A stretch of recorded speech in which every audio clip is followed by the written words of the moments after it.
right, welcome everybody. Michael Sillinger here with my good friend Dr. Samir Osmanagic.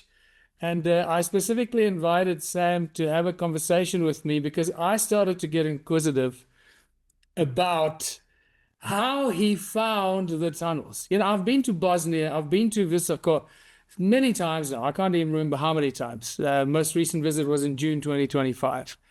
And I just realized I want to ask Sam myself, how did he find the tunnels, the pyramid? What came first, chicken and the egg? I want to be 100% clear on this. So, Sam, great to see you, my friend. Thank you, Michael. I think we're going to have exciting conversation tonight. Yeah. So first I pyramids, that was a chicken, and then I discovered the tunnels. Then I discovered the eggs. But how discovery happened? Now, for the pyramids, it's, I think, rather well-known fact. I first came to the Bosnian town of Visoko back in 2005. So it's been 2 decades. At that time, I lived in Houston, Texas. And occasionally, I would come to Bosnia a couple of times a year. In that particular case, April of 2005, I had a book fair, and 3 of my books were out. So I presented them to the public. And then the manager of the local museum in Visoko came to my presentation, and then he invited me to come and visit his museum in the town of Visoko. I've never been in Visoko before that, even though it's rather close to Sarajevo, it's just half an hour drive. But I never had the need to go there while I lived in Sarajevo in the 70s and 80s. So I came to Visoko. Sorry, can I interrupt? So you were invited, yes, because you wrote a book on pyramids, or why were you invited? I wrote at that time 3 of my books, and I'll tell you which ones. The one was the book about the Anasazi civilization in the southern U.S. Anasazis, they lived in New Mexico, Arizona, Nevada, Utah, Colorado. The second book was about the Mayan civilization, and the third book was called Civilizations Before the Official History. So people are listening to me, and this guy listened to me also, and then he realized I know a little bit about the history. So he said, hey, why don't you come and visit our museum in the town of Visoko? Well, it was on my way. At that time, I was researching the stone spheres in Bosnia. Stone balls like in Costa Rica, Mexico, Argentina, different places. And I was driving actually to Banja Luka, which is northwest. Visoko was just on my way. So I said, okay, let me stop by in Visoko for a couple of hours. So I'm visiting the museum. It's a small museum. But then what really caught my attention was this hill. Everybody called it a natural hill because it was and still is covered by soil vegetation and the forest being planted back in 1960s and 1970s. So I was looking at it and I could see, triangular face in front of me. Then I drove around in other triangular face, corners. I realized it's the shape of the pyramid. So I told my host, okay, why don't we go and climb the top? They told me, listen, during the Middle Age, like 700-800 years back, there was a fortress there. But now, because it's been first conquered by Ottoman Empire, it's been neglected for 500-600 years, so there is nothing there. I said, doesn't matter, let's go to the top. So we went to the top, it was like 7 of us, and they were talking about the medieval Bosnian history, which is also an interesting thing. Namely, the early Middle Age, 12th, 13th century, we had an independent kingdom in Bosnia. And in history, that period is known as the dark, Middle Age, dark Middle Ages. It was the era when the Inquisition was ruling. It was not allowing any free speech, any freedom, free expression, stuff like that in all of the Europe, except in one place, Bosnia. For Bosnia, that was the era of light. Most books were actually written in Bosnia, and literacy was there. And the free scientists, philosophers, mathematicians, astronomers, religious people, different religions, they were coming to Bosnia because of the free speech and the freedom. And you know where? Around the Bosnian Pyramid of the Sun. They didn't know about the pyramid. So, and you know, Michael, you were last time in June here, and you saw that we are all about the freedom today. So kind of we continue the tradition. So we went up to the top of the pyramid, or for them, natural hill. And then they were talking about the Middle Age, but I was looking around. I wanted to see if there is another regularly shaped hill. And sure enough, just across, what we call today the Bosnian Pyramid of the Moon, covered by forests, but I could see three triangular faces. I could see a terrace on the top, two compass from afar. It was showing me east-west, north-south, regular, proper orientation to the cardinal points of the sides. So now I'm aware, hey, we have actually two pyramids.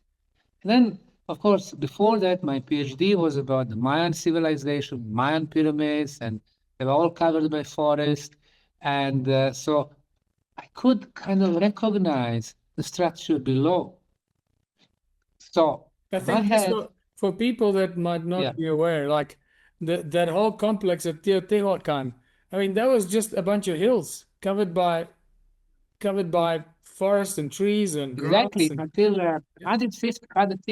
150 years back, the Pyramid of the Sun in Teotihuacan, covered by forest, the moon, all other pyramids. It took 75 years for American and Mexican researchers, archaeologists to uncover it. But that was nothing new for me. But the problem with the most of the people is that they've been programmed to think pyramids, Egypt, desert, sand, pharaohs, tombs. Let's forget that. Egypt, of course, has different climate. It's dry, it's sunny, no rain, no greenery. But the pyramids in China, Indonesia, Cambodia, Bosnia, Mexico, Guatemala, Honduras, a lot of rain, a lot of greenery. So I was thinking for myself, hey, we have two pyramids. What should I name them? Now, of course, if the pyramids come in pairs, like in Mexico, Guatemala, or Peru, they call them Pyramid of the Sun and Pyramid of the Moon. But I said to myself, if I call them that name, it won't be original. But if I call them, for example, Bosnian Pyramid of the Sun, there will be only one Bosnian Pyramid of the Sun, unique. So I was thinking more. And then I was looking at the valley between the Sun and the Moon pyramid, and I could see flashes of pavements. Everything was paved down there, where the city and forest, everything was paved at that time. So if groups of people were coming, they needed to go between those two pyramids. And then I interrupted the friends of mine. I said, gentlemen, do you know that we are standing on the top of the Bosnian Pyramid of the Sun, the biggest pyramid on the planet? And the cross, I was showing the other side of the valley, the cross is the Bosnian Pyramid of the Moon. Wow. They stopped. They were kind of shocked. So I boldly claim that we are standing on top of the artificial structure, the pyramid. Then I'm showing another one. And I even named them. So they didn't know what to think. On one hand, it sounded impossible. But on the other, they were just part of my book presentation, so they knew that I, knew a little bit about the pyramid business. so And then I you remembered. just came up with that name right there on the spot. Exactly. And then I remembered in one of my books, Civilization Before Beginning of the Official History, I had a picture of the Pyramid of the Sun in the Teotihuacan in Mexico. And when I was approaching the Bosnian Pyramid of the Sun from the western slope, it looked exactly like the Mexican. So I said, let me show you something. So we climbed down, we are going to my Jeep, I'm opening the trunk, and now I have those new books. I mean, you can smell the print cover. And I'm taking this book, Civilizations Before Official History. Well, it's also symbolic, huh? But I don't know which page is that photo of the Mexican pyramid. So I just seldomly open the book, and I'm looking down. The page was 108. 108. 1 plus 8, 9. 9 is divide number. And there it is. It was a picture of the Mexican period of the sun. So I'm rotating the book. And in the back is the Bosnian period of the sun, covered by soil. But the shape, exactly the same. So people are looking, they are in shock. So this was the beginning. That's back a in April of 2000. that is such a great story. So you see, I'm so glad I asked you this because I've not heard this before, and I'm not sure. I'm sure you share this information Yes. with people on some of your tour groups, but I've not heard this story before. So it's important that me as your friend should know this first. So I'm a bit hurt that you told Yes. people the story before. Actually, I'll tell you what.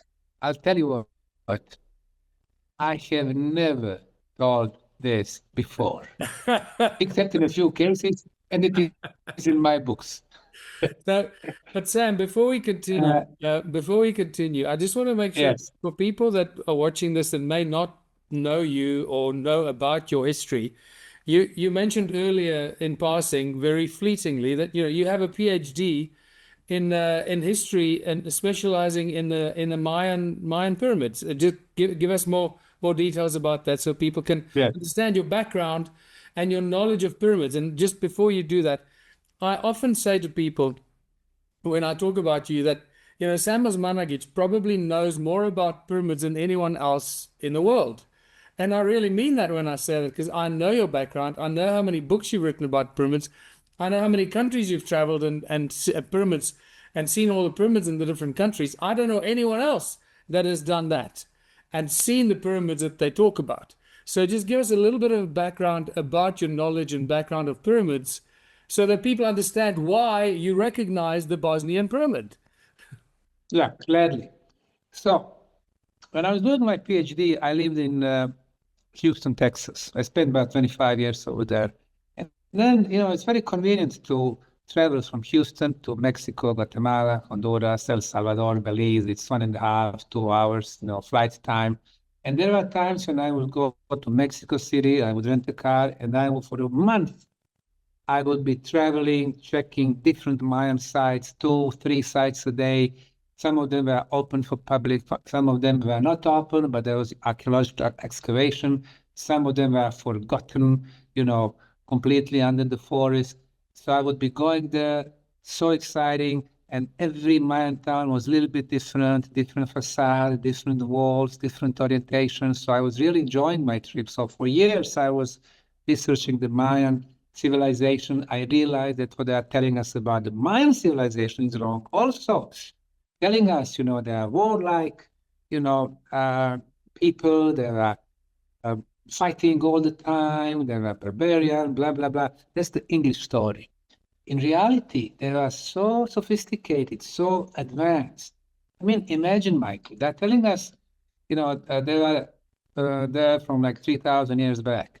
They've been around for thousands and thousands of years. During my research in Belize, what's been discovered is domesticated corn. So they radiocarbon dated the corn. It's 7,500 years. So Mayans have been there much, much longer than any other known civilization. Instead, in the history books, even today, they are saying Olmecs are the mother of all civilizations. Wrong. Olmec, I mean, that's the name they, made up just a few decades ago. We don't know who lived there in the central part of Mexico. But anyway, Mayans has been there for a very, very long time. And I realized that if they would have war, it was not really war in classical term. They would fight for a day, every 5 or 10 or 15 years. And they would make another village or another town, pay them certain dues, and that was it. They were not like us. They were not having global wars, world wars, regional wars, nothing like that. Well, anyway, so I wrote a few books about the Mayan civilization. I got my PhD. I was actually, comparing the Mayan non-technological civilization. Why non-technological? Because they did not have computers or laptops or TVs or cranes or technology in the classical style that we have. I was comparing that civilization to our civilization.